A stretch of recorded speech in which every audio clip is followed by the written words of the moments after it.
আমরা বালিগড়ি অধরমণি দত্ত বিদ্যা মন্দির থেকে এসেছি। আমরা এখন জগৎ শেঠের বাড়িতে চলে এসেছি। আমরা 1757 খ্রিস্টাব্দে 23শে জুন যে পলাশির যুদ্ধ হয়েছিল তার ব্লু প্রিন্ট এখান থেকেই তৈরি হয়েছিল।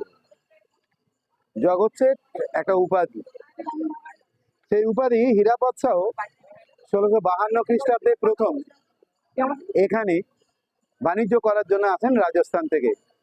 তারপর তার পুত্র বড় পুত্র মানিক চাঁদ এবং পরে ফতেহ চাঁদ মোগল সম্রাট ফারুক সিয়ারকে বেশ কিছু অর্থ তার অসময়ে দান করেছিলেন।